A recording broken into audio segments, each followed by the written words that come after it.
ॐ सहना भवतु सहनौ भुनक्तु सह वीर्यं करवावहै तेजस्विनावधीतमस्तु मा विद्विषावहै। ॐ शान्ति शान्ति शान्ति हरि ओम। विवेक चूड़ामणि श्लोक नंबर 450। न नभः घट योगेन सुरागंधेन लिप्यते तथा आत्मा उपाधि योगेन तत् धर्मै न एव लिप्यते। अर्थात सुरापूर्ण घटर मध्यस्थित आकाश जेपरी सुरार गंधयुक्त हुए नहीं, सेहीपरि आत्मा देह मन बुद्धि अहंकार इत्यादि उपाधिर संस्रवरे रही मध्य उपाधि गुड़िकर धर्म कर्तृत्व भक्तृत्व सुख दुख इत्यादि संगरे संश्लिष्ट हुअन्ति नाही। गोटिए माटीर पात्र रे मद रखा थिला, सेई मद अन्य गोटिए पात्र रे ढळा हैला, किंतु प्रथम पात्रटी रे मदर गंध रही जाइछि, किंतु एही पात्र मध्य रे जो आकाश अछि सेथिरे मध्य कौन मदर गंध रहिबो? ताहा रहिबो नाही। कहउछन्ति न नवः घट योगेन सुरागंधेन लिप्यते। घटाकाश घट भितर जो आकाश, आकाश रे कौनसी गंध केबे हेले न थाए। गोटिए संगरे आउ गोटिए संस्पर्श रे गंध आसी। माटीर घटर माटीरे सुरार संस्पर्श रे गंध आसीपारे, किंतु घट भितरर आकाश रे कौनसी गंध न थाए। कहउछन्ति मु जेपरि आकाश उदासीन असंग केउथिरे लिप्त नुहे। सुरा घट भितरे थिला बोली घट भितरर आकाश रे जेपरि मदर गंध होई जाय नाही, सेहीपरि उपाधिर संजोगरे थिले मध्य आत्मारे उपाधिर धर्म आसे नाही। तथा आत्मा उपाधि योगेन तद्धर्मे ही न एव लिप्यते। आत्मा निरुपाधिक, आत्मार कौनसी उपाधि नाही। आत्मा उदासीन साक्षी निर्गुण निराकार निरुपाधिक। उपाधिर धर्म अर्थात अहंकर्ता अहं भक्त भाव सुख दुखर अनुभूति रे भल लागिबा मंद लागिबा ए सबुथिरु आत्मा विश्लिष्ट। उपाधिर धर्म आत्मा को स्पर्श करे नाही। परवर्ती श्लोक 451। ज्ञान उदयात् पुरा आरब्धं कर्म ज्ञानात् न नश्यति अदत्वा स्वफलं लक्ष्यम उद्देश्य उत्सृष्ट बाणवत्। अर्थात कौनसी लक्ष्य प्रति निक्षिप्त बाण जेपरि लक्ष्य को विद्ध न करी अटकी जाए नाही, सेहीपरि ज्ञान हेबार पूर्वर आरब्ध कर्म ज्ञान हेले मध्य निजर फल न देई नष्ट हुए नाही।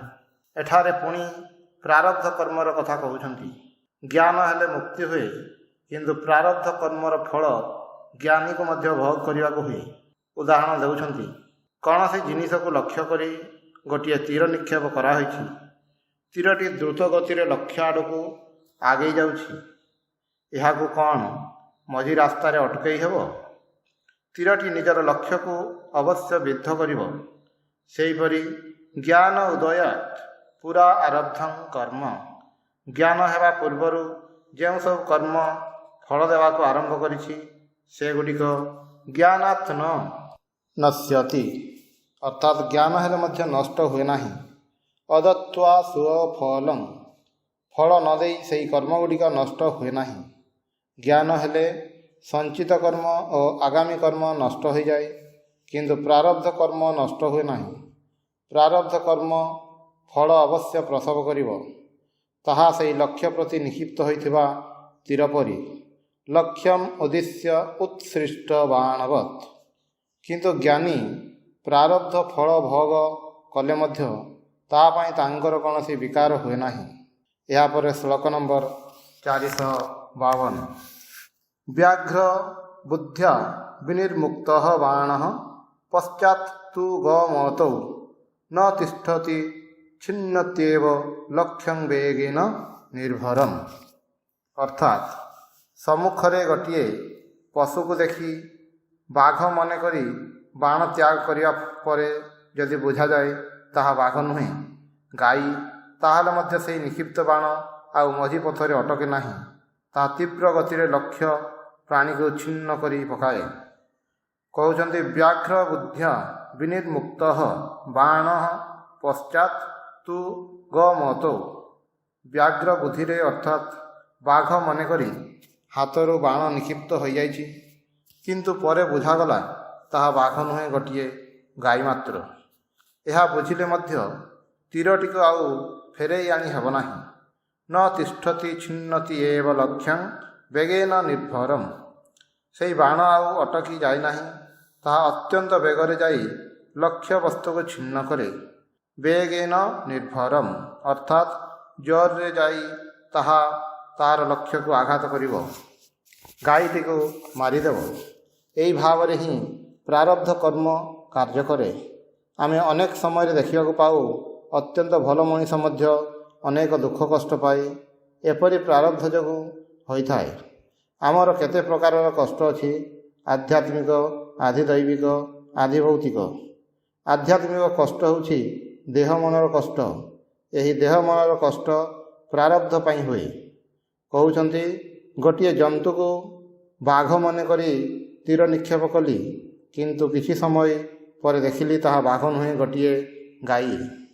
କିନ୍ତୁ ସେତେବେଳେ ଆଉ ତୀରକୁ ଫେରାଇ ଆଣି ହେବ ନାହିଁ, ତାହା ଗାଈକୁ ବିଦ୍ଧ କରିବ।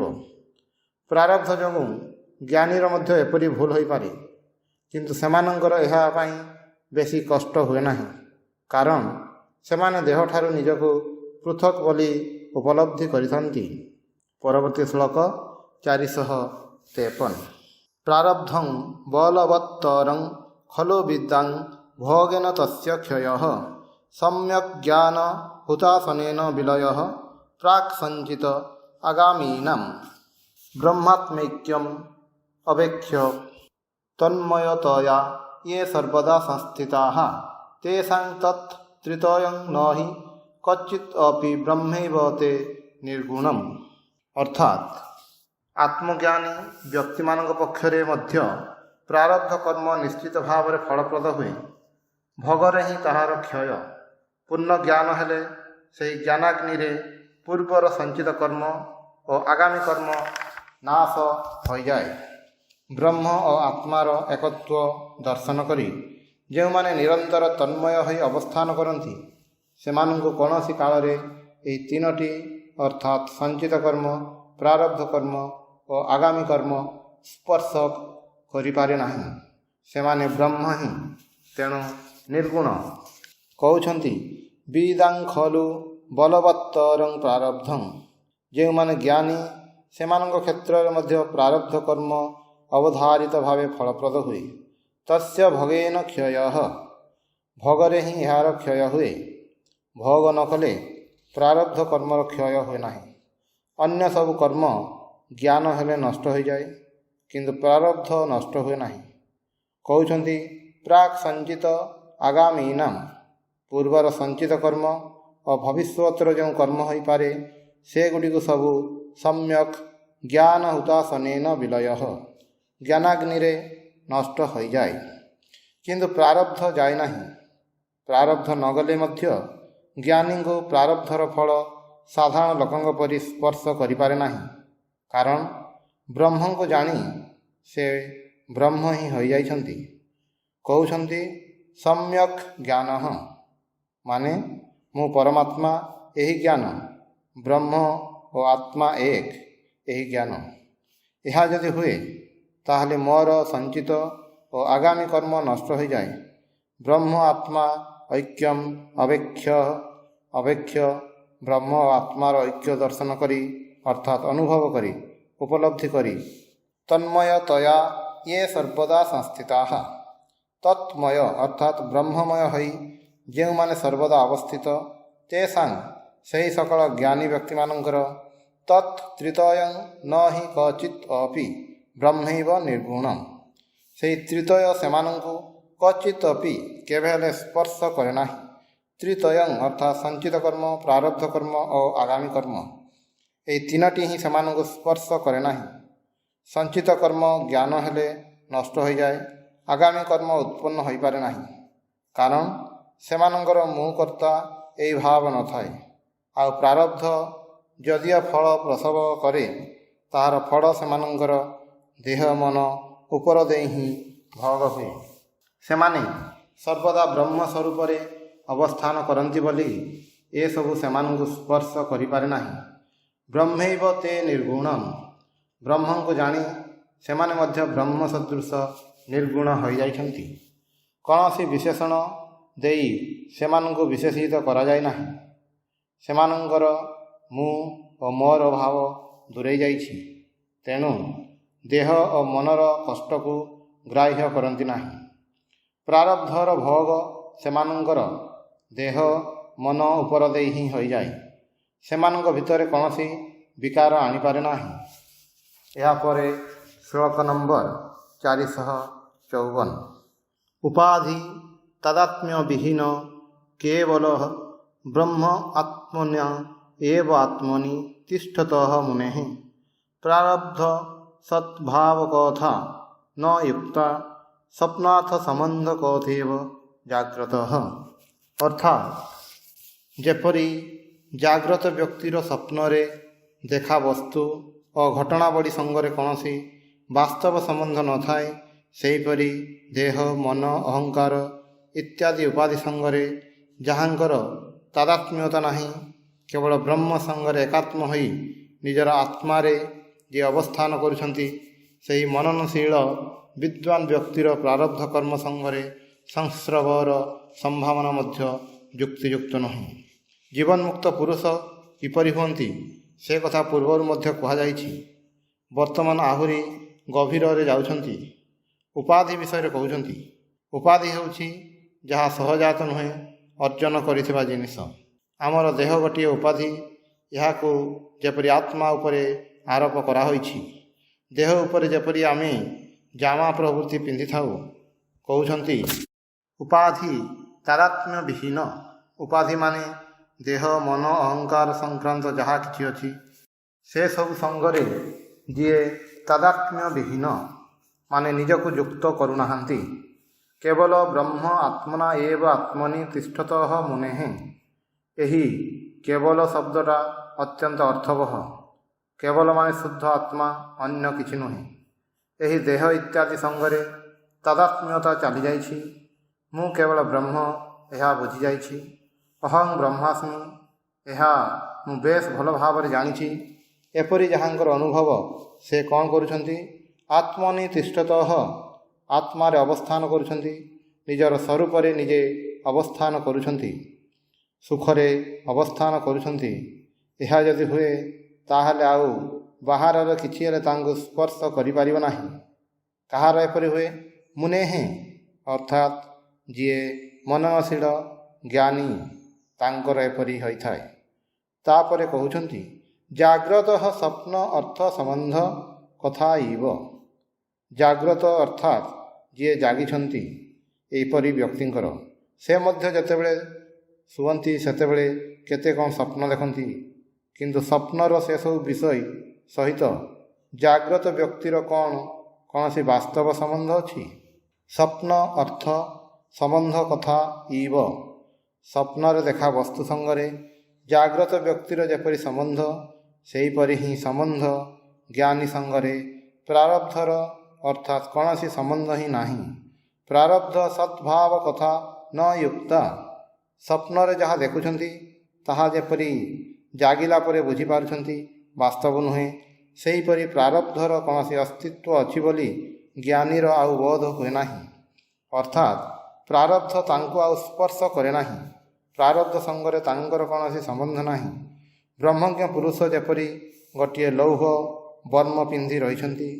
ନିକ୍ଷିପ୍ତ ତୀର ତାଙ୍କ ଦେହକୁ ବିଦ୍ଧ କଲେ ମଧ୍ୟ ତାହା ଲୌହ ବର୍ମରେ ଲାଗି ତାଙ୍କୁ ଆଉ କଷ୍ଟ ଦେଇପାରେ ନାହିଁ। ନିଦ୍ରାରୁ ଜାଗିଲା ପରେ ସ୍ୱପ୍ନରେ ଦେଖିଥିବା ଜିନିଷକୁ ଆମେ ଯେପରି ଗ୍ରାହ୍ୟ କରୁନାହିଁ, ସେହିପରି ପ୍ରାରବ୍ଧର ଫଳକୁ ମଧ୍ୟ ବ୍ରହ୍ମଜ୍ଞ ପୁରୁଷ ଗ୍ରାହ୍ୟ କରନ୍ତି ନାହିଁ। ପରବର୍ତ୍ତୀ ଶ୍ଲୋକ 455। ନ ହି ପ୍ରବୁଦ୍ଧ ପ୍ରତିଭାସ ଦେହେ ଦେହ ଉପଯୋଗିନୀ ଅପି च प्रपञ्चे करति अहंतां ममतां ईदंतां किंतु स्वयं तिष्ठति जागरेण। अर्थात निद्रारू जागी उठिछन्ति जे से स्वप्न देखा छाया शरीर रे और से शरीर भोग उपयोगी जो सब आनुषंगिक वस्तु से स्वप्न देखिथिले से गुडिक मु मोर एही एपरि मने करती नाही। जागी उठी से स्वप्नर विषय गुडिक ठारू स्वतंत्र भाव रे निज परि थांती। एबे कहउछन्ति न हि प्रबुदः प्रतिभास देहे देह उपयोगिनी अपि च प्रपंचे करोति अहंतां ममतां इदंतां किंतु स्वयं तिष्ठति जागरेण। प्रबुधः अर्थात जे निद्रारू जागी उठिछन्ति निद्रित अवस्था रे स्वप्न रे से जहा देखिछन्ति जागी उठी से गुडिक आउ वास्तव बोली मने करती नाही। से एपरि मने कले तांको पागल कुहाजिबो। प्रतिभास देहे स्वप्न रे निजर जो देह देखु आमी ताहा जेपरि एही देहर एक आभास बा छाया। देह उपयोगिनी प्रपंचे जो सब विषय बा वस्तु को केंद्र करी स्वप्न देखु जागी उठी मध्य कौन मु स्वप्नर छाया शरीर को मु बोली मने करिबी बा स्वप्न जहा जहा निजर बोली भाविछि से गुडिको मोर मने करिबी ना कौन से गुडिको एबे जोगाड़ करबा को जीवी। स्वप्न जहा जहा देखिछि से गुडिको केंद्र करी जो अहंता ममता और इदंता स्वप्न थिला से गुडिक कौन जागिया परे मध्य मोर रहिबो ताहा आदौ रहिबो नाही। जेपरि स्वप्न हुए तो मु मरी जाउथिली बंचिबार गोटे औषध थिला मु जागिया परे मध्य से औषधटी को कौन खोजिबी ना खोजिबी नाही। मोर स्वप्न रे मरिबाटा मध्य मिथ्या औषधटा मध्य मिथ्या। स्वयं तिष्ठति जागरेण अर्थात जागिया परे मु स्वयं ही केवल थाए आउ किछि न थाए। प्रारब्ध जहा किछि करुछि से गुडिक जेपरि स्वप्नर जिनिष बोली देखुछि मोर ब्रह्मज्ञान होइछि तेणु मोहनिद्रा अज्ञान निद्रा सब चली जाइछि तेणु मु देखिबा को पाउछि ए सब मिथ्या। अवश्य वेदांत जेतेबेले जगत मिथ्या कहती सेतेबेले ताहा अनित्य अर्थरे मिथ्या कहती किंतु एहार व्यवहारिक सत्यता स्वीकार करती। शंकराचार्य मध्य व्यवहारिक अर्थरे जगत को सत्य बोली स्वीकार करिसंती। श्रीरामकृष्ण कहउचंती मोर दांतरे व्यथा होइछि ताहा कौन मिथ्या मिथ्या किपरि कहिबी ताहा तो कहि पारे नाही। दारिद्र अछि व्याधि अछि अन्याय अछि ए सब मिथ्या बोली उड़ाई देवी किपरि। तेबे ए गुडिक अनित्य परिवर्तनशील ए कथा ठीक। जगतर अनित्यतार बोध जेपरि मोर थाए मो भितर जेपरि गोटे अंतः स्रोत चाले जे ए सब अनित्य। जहाँकर ब्रह्मज्ञान होइछि तांकर एही अनित्य बोध एपरि दृढ़ होइथाय जे देह संक्रांत बा इंद्रियग्राह्य कौनसी किछिरे से आउ विचलित हुअन्ति नाही। से जानती नित्य सत्य एकमात्र परमात्मा से परमात्मा को चिंतारे ही से निमग्न होइथांती। प्रारब्ध तांको आउ कष्ट देई पारे नाही। यहाँ परे श्लोक नंबर 456 न तस्य मिथ्यार्थ समर्थ न इच्छा न संग्रह तज्जगतः अपि दृष्टः तत्र अनुवृत्ति यदि चेत्मिषार्थे न निद्रया मुक्त इति इष्यते ध्रुवम्। अर्थात जाग्रत व्यक्ति मध्यरे स्वप्न देखा मिथ्या विषय को सत्य मन करी से सबू पाइबार इच्छा देखा जाए नाही। स्वप्न देखा जगत को पाइबा पई संधान करबाकु मध्य ताको देखा जाए नाही। जदि ताको स्वप्न राज्यर मिथ्या वस्तु खोजिबाकु देखा जाए ताहले से जे निद्रा मुक्त होई नाही यह निश्चय करी कहा जाए। जदि मोर ज्ञान हुए ताहले प्रारब्ध कर्म मो निकटरे किपरि मने हेबो। कहउछन्ति सेतेबेले सब किछि स्वप्न परि मने हेबो। स्वप्न रे आमे केते कोन देखु केते जागा को जाऊ केते कोन भोग करू जागिया परे पुणी जदि से सब जिनिस खोजु थाउ ताहले बुझिबाकु हेबो मु निद्रारु एबे मध्य उठी नाही। सेहीपरि मोर ज्ञान हेले ए जगतटा जेपरि स्वप्न परि मिथ्या बोली मने हुए। ଜ୍ଞାନ ହେଲେ ଆମେ ବୁଝୁ ବ୍ରହ୍ମ ସତ୍ୟ, ଜଗତ ମିଥ୍ୟା, ମୁଁ ହିଁ ବ୍ରହ୍ମ। ସେତେବେଳେ ଏହି ଦେହ ଓ ଦେହ ସଂକ୍ରାନ୍ତ ଯାହା କିଛି ସବୁ ହିଁ ମିଥ୍ୟା ବୋଲି ମନେ ହୁଏ। ସେତେବେଳେ ପ୍ରାରବ୍ଧ ଯେଉଁ ରୋଗ ବ୍ୟାଧି ସୁଖ ଦୁଃଖ ଯାହା କିଛି ଆସୁନା କାହିଁକି ବ୍ରହ୍ମଜ୍ଞ ପୁରୁଷଙ୍କୁ ତାହା ଆଉ ସ୍ପର୍ଶ କରିବ ନାହିଁ। କାରଣ ସେ ଜାଣିଛନ୍ତି ସେ ନିତ୍ୟ ଶୁଦ୍ଧ ଆତ୍ମା। ତାହା ଯଦି ନ ହୁଏ, ସେ ଯଦି ଦେହ ମନକୁ ନେଇ ବିଚଳିତ ହୁଅନ୍ତି, ଯଦି ବିଷୟ ପ୍ରତି ଆକର୍ଷିତ ହୁଅନ୍ତି, ତାହେଲେ ବୁଝିବାକୁ ହେବ ତାଙ୍କର ମୋହ ନିଦ୍ରା ଅଜ୍ଞାନ ନିଦ୍ରା ଏପର୍ଯ୍ୟନ୍ତ କଟିନାହିଁ, ତାଙ୍କର ଜ୍ଞାନ ହୋଇନାହିଁ। କହୁଛନ୍ତି ତସ୍ୟ ମିଥ୍ୟା ଅର୍ଥ ସମର୍ଥନ ଇଚ୍ଛା ନ। ସେ ନିଦ୍ରିତ ଅବସ୍ଥାରେ ସ୍ୱପ୍ନ ଦେଖିଥିଲା, ଜାଗିବା ପରେ କ'ଣ ସେହି ସ୍ୱପ୍ନରେ ଦେଖା ଜିନିଷକୁ ସତ୍ୟ ବୋଲି ମନେ କରିବ? କହୁଛନ୍ତି ମିଥ୍ୟା ଅର୍ଥ ମାନେ ବିଷୟ। ହୁଏତ ସ୍ୱପ୍ନରେ ଦେଖିଥିଲା ସେ ଘୋଡ଼ାରେ ଚଢ଼ି ବୁଲୁଛି, ସେହି ଘୋଡ଼ାଟି ମିଥ୍ୟା ଅର୍ଥ। ସେ ଯେତେବେଳେ ନିଦରୁ ଉଠିଲା ସେତେବେଳେ ମଧ୍ୟ କ'ଣ ତାହାର ମନେ ହେବ ସେହି ଘୋଡ଼ାଟିରେ ପୁଣି ଥରେ ଚଢ଼ିବ? ନା, ଏପରି ଭୁଲ ତାହାର ହେବ ନାହିଁ। ନ ସଂଗ୍ରହ ତତ୍ ଜଗତଃ ଅପି ଦୃଷ୍ଟ। ତାକୁ ଆଉ ସ୍ୱପ୍ନର ସେହି ଜଗତର ସନ୍ଧାନ କରିବାକୁ ଦେଖାଯାଇ ନାହିଁ। ଯଦି ଚେତ୍ ତତ୍ର ମୃଷା ଅର୍ଥେ ଅନୁବୃତ୍ତି। ଯଦି ସେ ତାହା କରେ, ଜାଗିବା ପରେ ମଧ୍ୟ ସ୍ୱପ୍ନର ଜଗତକୁ ସତ୍ୟ ବୋଲି ଭାବୁଥାଏ, ତାହେଲେ ବୁଝିବାକୁ ହେବ ତାହାର ନିଦ୍ରା କଟିନାହିଁ। ଜାଗିବା ପରେ ମଧ୍ୟ ତାହାର ଯଦି ସ୍ୱପ୍ନର ମିଥ୍ୟା ବସ୍ତୁରେ ଅନୁବୃତ୍ତି ହୁଏ, ସ୍ୱପ୍ନର ଜିନିଷ ଗୁଡ଼ିକୁ ପାଇବା ପାଇଁ ଇଚ୍ଛା ହୁଏ, ତାହେଲେ ବୁଝିବାକୁ ହେବ ସେ ନିଦ୍ରୟା ନ ମୁକ୍ତ, ତାହାର ନିଦ୍ରା ଏପର୍ଯ୍ୟନ୍ତ କଟିନାହିଁ। ସେହିପରି କେହି ଯଦି ମନେ କରନ୍ତି ମୋର ଆତ୍ମଜ୍ଞାନ ହୋଇଛି, କିନ୍ତୁ ଏକା ସଙ୍ଗରେ ସେ ଯଦି ଜଗତର ଭୋଗ ସୁଖ ପ୍ରତି ଧାବିତ ହୁଅନ୍ତି, ଜଗତକୁ ସତ୍ୟ ମନେ କରି ଏହା ପ୍ରତି ଆକୃଷ୍ଟ ହୁଅନ୍ତି, ମିଥ୍ୟା ଅର୍ଥ ସଂଗ୍ରହ କରନ୍ତି, ତାହେଲେ ବୁଝିବାକୁ ହେବ ତାଙ୍କର ଜ୍ଞାନ ହୋଇନାହିଁ, ତାଙ୍କର ଅଜ୍ଞାନ ନିଦ୍ରା ଯାଇନାହିଁ। ଯାହାଙ୍କର ଆତ୍ମଜ୍ଞାନ ହୋଇଛି ସେ ବିଷୟ ପ୍ରତି ଆଉ ଆକୃଷ୍ଟ ହୁଅନ୍ତି ନାହିଁ। ଏହାପରେ ଶ୍ଲୋକ ନମ୍ବର 457। ତଦ୍ବତ୍ ପରେ ବ୍ରହ୍ମଣି ବର୍ତ୍ତମାନଃ ସଦାତ୍ମନା ତିଷ୍ଠତି ନ ଅନ୍ୟତ୍ ଇକ୍ଷତେ। ସ୍ମୃତି ଯଥା ସ୍ୱପ୍ନ ବିଲୋକିତ ଅର୍ଥେ ତଥାବିଦଃ ପ୍ରାସନ ମୋଚନାଦୌ। ଅର୍ଥାତ୍ ନିଦରୁ ଉଠିଥିବା ବ୍ୟକ୍ତି ସଦୃଶ ପରବ୍ରହ୍ମରେ ବିଦ୍ୟମାନ ବ୍ୟକ୍ତି ସତ୍ସ୍ୱରୂପ ଆତ୍ମା ରୂପେ ଅବସ୍ଥାନ କରନ୍ତି, ଅନ୍ୟ କିଛି ଆଉ ଦେଖନ୍ତି ନାହିଁ। ଯେପରି ନିଦରୁ ଜାଗ୍ରତ ବ୍ୟକ୍ତିର ସ୍ୱପ୍ନ ଜଗତର ସ୍ମୃତି ଥାଏ, ସେହିପରି ବ୍ରହ୍ମଜ୍ଞ ପୁରୁଷର ଖାଇବା ମଳମୂତ୍ର ତ୍ୟାଗ ଇତ୍ୟାଦି ସ୍ୱଭାବଗତ ଭାବରେ ଯେପରି ଅତୀତର ସ୍ମୃତିରୁ ହୋଇଯାଉଥାଏ।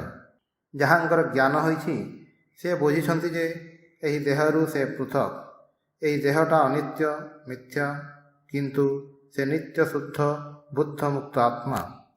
ତେଣୁ ମିଥ୍ୟା ବିଷୟ ପ୍ରତି ଯାହା ଦେହ କେନ୍ଦ୍ରିତ ସେସବୁ ପ୍ରତି ସେ ଆଉ ଆକୃଷ୍ଟ ହୁଅନ୍ତି ନାହିଁ। ବର୍ତ୍ତମାନ ପ୍ରଶ୍ନ ହେଉଛି, ଶରୀର ରକ୍ଷା ପାଇଁ ଯାହା ଯାହା ଦରକାର ତାହା ମଧ୍ୟ କ'ଣ ସେ କରିବେ ନାହିଁ? ଆହାର ନିଦ୍ରା ଆଦି କ'ଣ ସେ କରିବେ ନାହିଁ? ଯଦି କରନ୍ତି ତାହେଲେ କିପରି ତାଙ୍କ ପକ୍ଷରେ ତାହା କରିବା ସମ୍ଭବ? ସେ ତ ପରମାତ୍ମା ଛଡ଼ା ସବୁକିଛି ମିଥ୍ୟା ଦେଖୁଛନ୍ତି। ତାହାର ଉତ୍ତରରେ କହୁଛନ୍ତି ତଦ୍ବତ୍ ଅର୍ଥାତ୍ ନିଦରୁ ଜାଗିଥିବା ବ୍ୟକ୍ତି ପରି ତାଙ୍କର ବିଷୟଟି। ଜାଗି ଉଠିଥିବା ବ୍ୟକ୍ତିର ଯେପରି ସ୍ୱପ୍ନର ସ୍ମୃତି ଥାଏ, ସେହିପରି ଜ୍ଞାନୀର ମନରେ ମଧ୍ୟ ଜ୍ଞାନ ଲାଭ ପୂର୍ବେ ଜଗତକୁ ସେ ଯେପରି ଦେଖିଛନ୍ତି, ଏହି ଜଗତରେ ଯେପରି ସେ ଚଳିଛନ୍ତି, ତାହାର ସ୍ମୃତି ରହିଯାଏ। ସେହି ସ୍ମୃତି ଅନୁଯାୟୀ ସେ ଶରୀର ଧାରଣର ପ୍ରୟୋଜନୀୟ କର୍ତ୍ତବ୍ୟ କର୍ମ ଆଦି କରିଯାନ୍ତି। କହୁଛନ୍ତି ପରେ ବ୍ରହ୍ମଣି ବର୍ତ୍ତମାନଃ, ନିର୍ଗୁଣ ନିରାକାର ବ୍ରହ୍ମରେ ସେ ପ୍ରତିଷ୍ଠିତ ହୋଇଛନ୍ତି। ସତ୍ ଆତ୍ମନା ତିଷ୍ଠତି, ଶୁଦ୍ଧ ଆତ୍ମାରେ ସେ ପ୍ରତିଷ୍ଠିତ ହୋଇଅଛନ୍ତି। ଅନ୍ୟତ୍ ନ ଇକ୍ଷତେ, ବ୍ରହ୍ମ ଛଡ଼ା ଅନ୍ୟ କୌଣସି ବସ୍ତୁ ସେ ଦେଖୁନାହାନ୍ତି, କେବଳ ଏକ ଦେଖୁଛନ୍ତି। ଏତେ ଦିନ ଯେପରି ମୋ ଠାରୁ ମୁଁ ଦୂରେଇ ରହିଥିଲି, ଏବେ ପୁଣି ମୋ ଠାରେ ମୁଁ ଫେରିଆସିଛି। ମୋର ଯେଉଁ ନିତ୍ୟ ଅସ୍ତିତ୍ୱ ସ୍ୱରୂପ ଆତ୍ମା, ସେଥିରେ ମୁଁ ପ୍ରତିଷ୍ଠିତ ହୋଇଛି। ଏତେ କାଳ ମୁଁ ଯେପରି ଗୋଟିଏ ଛାୟାକୁ ମୁଁ ବୋଲି ମନେ କରୁଥିଲି। ଏବେ ମୁଁ ମୋର ନିତ୍ୟ ଯେଉଁ ଆତ୍ମା ସେଠାକୁ ଫେରିଆସିଛି। ଏହିପରି ଯାହାଙ୍କର ଅବସ୍ଥା, ସେ କିପରି ଭାବରେ ଏହି ଜଗତକୁ ଦେଖିବେ? ଯଥା ସ୍ୱପ୍ନ ବିଲୋକିତ ସ୍ମୃତି। ସ୍ୱପ୍ନରେ ଯାହା ଯାହା ଦେଖିଥିଲେ ସେସବୁ ମିଥ୍ୟା ବସ୍ତୁର ସ୍ମୃତି ପରି ଏ ଜଗତଟାକୁ ଦେଖିବେ। ତଥା ବିଦହ ମାନେ ଯାହାଙ୍କର ବ୍ରହ୍ମଜ୍ଞାନ ହୋଇଛି, ସ୍ୱପ୍ନରେ ଦେଖା ବସ୍ତୁର ଯେପରି ସ୍ମୃତି ଥାଏ, ସେହିପରି ସେ ଜ୍ଞାନ ହେବା ପୂର୍ବେ ଜଗତକୁ ଯେପରି ଦେଖିଥିଲେ ସେହି ସ୍ମୃତିରୁ ସବୁକିଛି କରନ୍ତି। ତାଙ୍କର ବ୍ୟବହାର କିପରି? ପ୍ରାଶନ ମୋଚନାଦୌ ତାଙ୍କର ଆହାର ବିହାର ମଳମୂତ୍ର ତ୍ୟାଗ ସବୁକିଛି ଚାଲିଛି, କିନ୍ତୁ ଏକ ସ୍ୱଭାବଗତ ଭାବରେ। ଖାଇବାକୁ ହୁଏ ବୋଲି ଖାଉଛନ୍ତି, ନିଦ ଆସିଲେ ଶୋଉଛନ୍ତି, କୌଣସି ବିଶେଷ ଇଚ୍ଛା ନେଇ କିଛି କରୁନାହାନ୍ତି। ଯନ୍ତ୍ର ଚାଳିତ ପରି ସେ ନିତ୍ୟ ନୈମିତିକ ଜୀବନର ଯାହା କିଛି କରଣୀୟ ସବୁ କରିଯାଉଛନ୍ତି। କୌଣସି ଜିନିଷ ପ୍ରତି ତାଙ୍କର ଆସକ୍ତି ନାହିଁ, ଆକର୍ଷଣ ନାହିଁ। ଶ୍ରୀରାମକୃଷ୍ଣଙ୍କ ଜୀବନରୁ ଆମେ ବୁଝିପାରୁ ବ୍ରହ୍ମଜ୍ଞ ପୁରୁଷମାନେ କିପରି ଚଲାବୁଲା ଆଚାର ବ୍ୟବହାର କରିଥାନ୍ତି। ତାଙ୍କର ଜୀବନ ଶାସ୍ତ୍ରର ବିବରଣ ପରି। ଖାଉଛନ୍ତି, ଶୋଉଛନ୍ତି, ସବୁକିଛି କରୁଛନ୍ତି, କିନ୍ତୁ ତାଙ୍କର ଶରୀରଟା ଯେପରି ଏସବୁ କରୁଛି ସେ କରୁନାହାନ୍ତି। ଏହାପରେ ଶ୍ଲୋକ ନମ୍ବର 458। କର୍ମଣା ନିର୍ମିତଃ ଦେହଂ ପ୍ରାରବ୍ଧଂ ତସ୍ୟ କଳ୍ପ୍ୟତାମ୍ ନ ଅନାଦେଃ ଆତ୍ମନଃ ୟୁକ୍ତଂ ନ ଏବ ଆତ୍ମା କର୍ମ ନିର୍ମିତଃ। ଅର୍ଥାତ୍ ଦେହ କର୍ମ ନିର୍ମିତ, ତାର ପ୍ରାରବ୍ଧ କଳ୍ପନା କରାଯାଇପାରେ, କିନ୍ତୁ ଅନାଦି ଆତ୍ମାର ପ୍ରାରବ୍ଧ ସଙ୍ଗରେ କୌଣସି ଯୋଗ ନାହିଁ। କାରଣ ଆତ୍ମା କର୍ମ ଦ୍ୱାରା ସୃଷ୍ଟ ହୋଇନାହାନ୍ତି। କହୁଛନ୍ତି କର୍ମଣା ନିର୍ମିତ ଦେହ ପ୍ରାରବ୍ଧଂ ତସ୍ୟ କଳ୍ପ୍ୟତାମ୍। ମୋର କର୍ମର ଫଳରେ ହିଁ ଏ ଦେହଟା ହୋଇଛି। ମୋର ଜନ୍ମ ଗୋଟିଏ ବିଶେଷ ପରିବାରରେ, ବିଶେଷ ଦେଶରେ, ଗୋଟିଏ ବିଶେଷ ସମାଜରେ ହୋଇଛି। ଏହାର ମୂଳରେ ମୋର ନିଜର କର୍ମ ହିଁ ରହିଛି। ଭଲମନ୍ଦ ଯାହା କିଛି ଘଟୁଛି ତାହାର ଦାୟିତ୍ୱ ମୋର। ପ୍ରାରବ୍ଧଂ ତସ୍ୟ କଳ୍ପ୍ୟତାମ୍।